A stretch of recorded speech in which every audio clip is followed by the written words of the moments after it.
প্রিয় স্নেহের থার্ড সেমিস্টারের ছাত্রছাত্রীরা, তোমাদের মর্নিং শিফটের বাংলা পেপারের পরীক্ষা হয়ে গেছে। তো তোমাদের প্রশ্নপত্র এবারে হাতে দেওয়া হচ্ছে না, তোমাদের বুকলেটের মধ্যেই প্রশ্ন অ্যান্সার দিয়ে তোমাদের কিন্তু নিয়ে নেওয়া হচ্ছে কোশ্চেন। তো কোশ্চেন আমি জোগাড় করেছি, তবে এখানে একটু আবছা রয়েছে। আমি পুরো প্রপার আরেকটি পরের ভিডিওতে আমি তোমাদের একদম খুব সুন্দরভাবে আমি টাইপ করে আমি তোমাদের দিয়ে দেবো, বা অরিজিনাল কোশ্চেন পেপারটা চলে আসবে, আমি তোমাদের দিয়ে দেবো। তো দেখো কোশ্চেনগুলো কী এসেছে, আমি একটু জাস্ট মুখে বলছি, তোমরা দেখতেও পারবে, অনেকটা বুঝতেও পারবে। দেখো, আমাদের দেশে কি বাহিরকে ঘরের মধ্যে আহ্বান করে? ঠিক আছে, তোমরা আশা করি উত্তরটি জানো। মেলা। বাংলা ভাষা প্রবন্ধটির উৎস কোথায়? তোমাদের শর্ট নোটসে ছিল ভাববার কথা। বেগম রোকেয়ার জন্ম কত সালে? আমরা প্রত্যেকেই জানি, আমি এটা জন্মসালও দিয়ে দিয়েছিলাম তোমাদের 1880 খ্রিস্টাব্দে। অপবিজ্ঞান প্রবন্ধটি রচয়িতা কে? রাজশেখর বসু। প্রথম 4টে প্রশ্নই একদম কমন। স্বামী বিবেকানন্দের রচিত বাংলা ভাষা প্রবন্ধ অনুযায়ী সংস্কৃত কাজের ভাষা কী কাজের ভাষা? ঠিক আছে, এখানে দেওয়া রয়েছে গ্রামীণ মানুষদের, ঠিক আছে, বিজ্ঞানদের, মূর্খদের, শহরের মানুষদের। ঠিক আছে, তারপর রয়েছে দেখো বেগম রোকেয়ার স্ত্রীজাতি, প্রশ্নটা একটু বোঝা যাচ্ছে না, যাই হোক।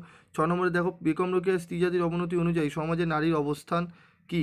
দাসীর মতো, বলেছিলাম তোমাদের, দাসীতে পরিণত হয়েছে। ঠিক আছে, অপবিজ্ঞান বলে জোনাকির আলোতে যে উপাদান প্রচুর থাকে তা হচ্ছে কি? ফসফরাস। ঠিক আছে, তার জন্য তো টিম টিম করে আলো জ্বলে। নিচের কিসের জন্য সমাজের প্রতিটি মানুষ কিছু উৎসর্গ করা উচিত? ঠিক আছে, স্বদেশের জন্য। বিবেকানন্দের মতে চলিত ভাষাই হলো, ঠিক আছে, আমাদের কি হবে এটি? এই উত্তরটি তোমরা একটু দেবে। ঠিক আছে, এখানে জীবন্ত ভাষা, আধুনিক ভাষা, এই দুটোর মধ্যে, কেন ওখানে মৃত ভাষা, প্রাচীন ভাষা মধ্যে হবে না, এই দুটো সি আর ডি এর মধ্যে কোনটা হবে তোমরা জানাবে। অপবিজ্ঞান কী জাতীয় প্রবন্ধ? বিজ্ঞান বিষয়ক, তাই না? একদম সোজা প্রশ্ন খুবই। আমরা সমাজেরই অর্ধ অঙ্গ, একদম আমি দেবকে তোমাদের সাজেশানে দিয়েছিলাম। অর্ধ অঙ্গ কারা? ঠিক আছে, নারীরা। স্বদেশ সমাজ প্রবন্ধ অনুযায়ী গ্রামভিত্তি বিবাহাদি, ঠিক আছে, বারোয়ারি কাজের জন্য সংগৃহীত অর্থকে কি বলা হয়? ঠিক আছে, বারোয়ারি দান, গ্রামভাটি, ঠিক আছে, মুষ্টি ভিক্ষা, ঠিক আছে, সবকটি তোমরা অ্যান্সার দেবে। অটোনোমাস, জানো, স্বশাসিত। দ্বৈত সঙ্গীত, ডুয়েল সঙ্গীত, ঠিক আছে, ডুয়েট, ঠিক আছে। তারপর দেখো ট্র্যাডিশনের প্রকৃত বাংলা প্রতিশব্দ কি? ট্র্যাডিশনের কি? ঐতিহ্য, নাকি লোকসঙ্গীত, না সবকটি? ঠিক আছে, কোনটা হবে? রম্য রচনার ইংরেজি পরিভাষা কি? ঠিক আছে, এই যে অপশন ডি। তারপর দেখো রয়েছে গ্র্যান্ট, অনুদান, তোমরা জানো। রেসের পরিশব্দ কি? দৌড়, ঠিক আছে। আঞ্চলিকতাবাদের ইংরেজি পরিভাষা কি? আঞ্চলিকতা, ঠিক আছে, আঞ্চলিকতাবাদের অপশানটি তোমরা জানো, আশা করি অ্যান্সারটি দেবে তোমরা। তাই কোশ্চেনগুলো তোমরা দেখে নাও। সাগার বাংলা প্রতিশব্দ কি? ঠিক আছে, তারপর হচ্ছে সংক্ষিপ্ত সারের ইংরেজি প্রতিশব্দ কি? সংক্ষিপ্ত সার, ঠিক আছে। তারপর রয়েছে দেখো টেস্টিমোনিয়াল, এর বাংলা পরিভাষা কি?